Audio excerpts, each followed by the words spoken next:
Hello and welcome to this week's episode of Raising Healthy Mothers. Today, I am diving into something that has been on my mind a lot actually recently about how things have changed for me when it comes to healthy eating over the years. Because where I am now is miles away from where I started on this journey to healthy eating. So, when I decided to study nutrition, I was deep into the world of the paleo diet. And I came into that hot on the heels of the Atkins diet, the low carb thing, which I came into because I believed I needed to lose weight, which is probably true of most women my age about 12, 15 years ago.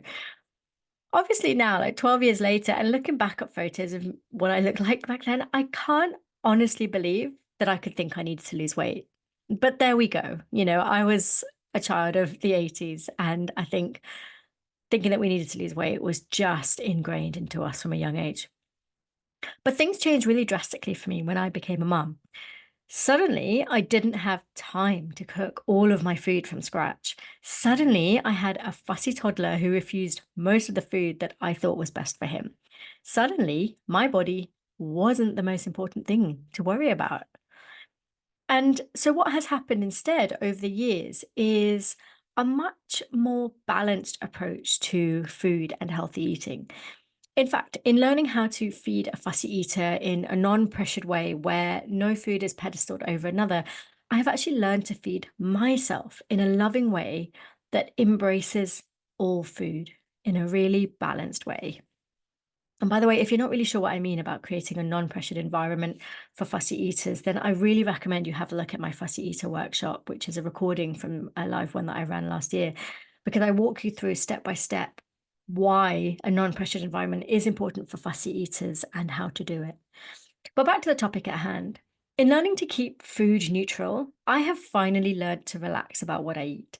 So, we've just come back from a long weekend family holiday away, and we decided early on to avoid saying no as much as possible to our children. Not in an overly permissive way, but in a way that comes with the deep, deep knowledge that our children are way smarter than we give them credit for. And if we behave one way when we're on holiday, it's probably not that difficult for them to understand that things will be different once we get home. Anyway, it meant that we enjoyed an ice cream every single day. I ate donuts and I never eat donuts. I didn't stress about optimizing all my meals and making sure I got all the veg in all the time. You know what? I've come home relaxed, rejuvenated, and also really glad to be back to my usual home food.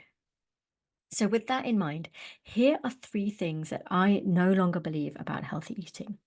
Number one, to lose weight and get healthy, you need to follow a diet low in calories. So, as a child of the 80s, I watched the adults around me trying all sorts of diets, which looking back on them now, I just think what a load of rubbish and how awful that was the environment that we all grew up in. The cabbage soup diet, the British Heart Foundation low calorie one, which, by the way, I'm pretty sure was a complete bogus scam and nothing to do with the British Heart Foundation at all. The juice diet.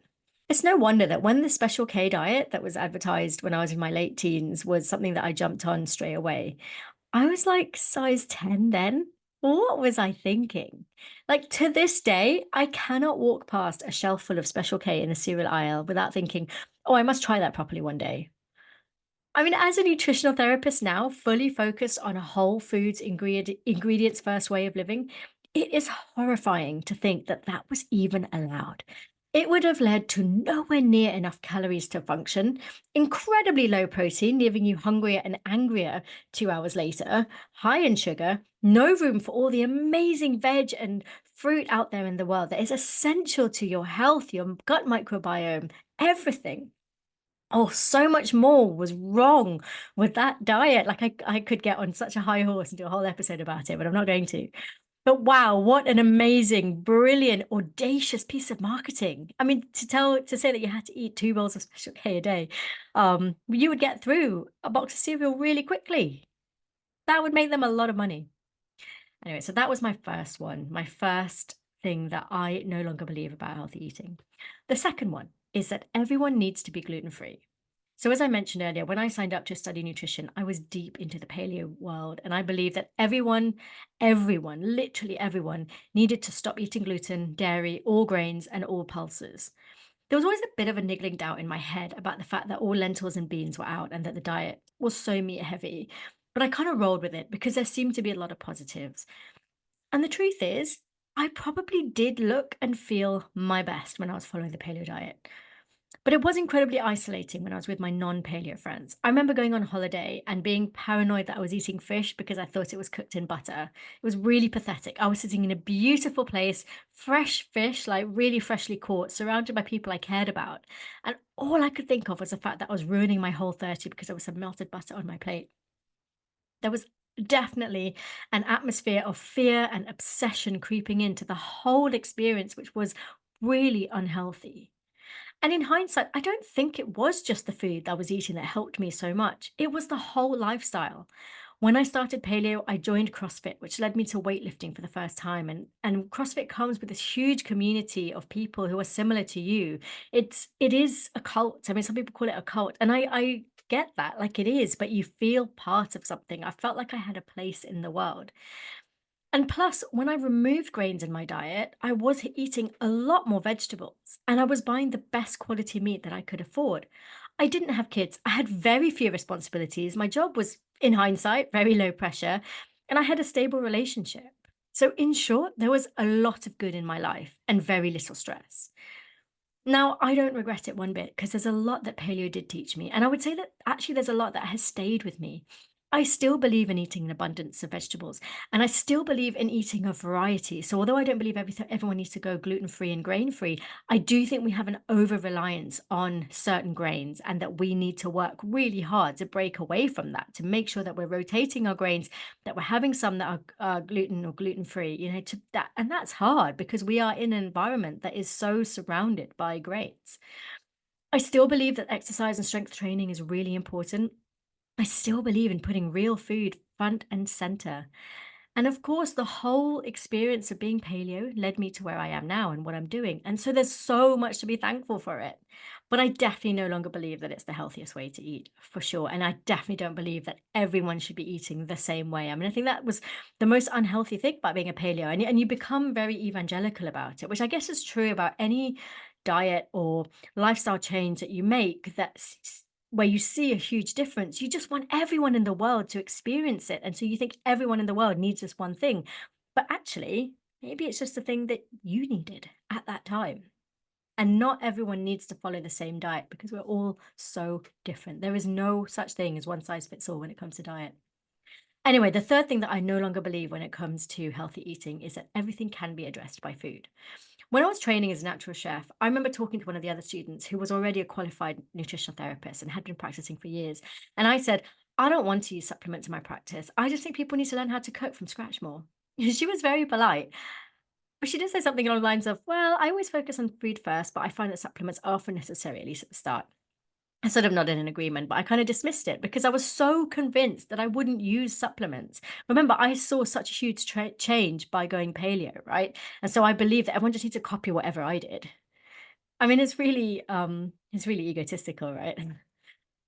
The truth is, I think both are important. Food first is the absolute foundation of nutritional therapy, but it takes time. Not just for the food to work, the changes in your diet to work, but also for the habits to embed themselves. It's not going to happen overnight. And also to get to the point where you feel you can have a balance, that you can enjoy the donuts and the ice cream, and you know what you're going to come home to and not be derailed by that overabundance of food that might not be the best for you. And so when someone comes to me with low iron, poor thyroid function, non-existent vitamin D levels, then of course supplements are necessary. At this point, you need to get them up fairly quickly, and you cannot do that with food. You can't get to these therapeutic doses with food alone. Yes, you need to educate about what they do need to do or what lifestyle changes they need to do to address those issues so that they don't reoccur. But in the meantime, we need to get those levels back up. But this is also true of other supplements that aren't there to address an obvious nutrient insufficiency, but to help with something else like that might help support the healing process, that might help manage stress and overwhelm, that might support gut function, improve hormone detoxification. There are so many supplements out there. As a nutritional therapist, there are so many that I do not know about, and I'm still learning every single day. Um, And they are all complementary to diet change and lifestyle change. It's not just about one or the other. My aim is to have my clients on supplements as short a time as possible while working intensively on their diet so that eventually they do get to that ideal place where you don't need supplements or at least have them at a very minimal level. And it's taken years of experience and learning to understand that. And that's why my advice always is to work with a qualified nutritional therapist who knows their onions about supplements, because not everything is for everyone. And I'm still very cautious. And I rarely start with supplements because, if nothing else, I want to see concrete evidence in the form of blood tests before I suggest anything. As we say in the functional medicine world, test, don't guess. But I think the problem is that we have become so used to taking a specific medicine for a specific problem. So if you find that that doesn't work, or you want to try doing something a bit differently, and you go for something more holistic, which is what nutritional therapy is all about. The mindset of a pill for an ill is really hard to shake off. So I often have people say things like, "What can I take for low energy?" or "What can I take for better periods?" or "What can I take for better sleep?" And then they're confused because I start talking about diet, I start talking about sleep, stress. Like, I go into that before we start introducing supplements. And that's important to me because supplements are important, they have their place, but there's no point putting supplements into an environment that means that they're not going to be used properly, because then it is just expensive we basically.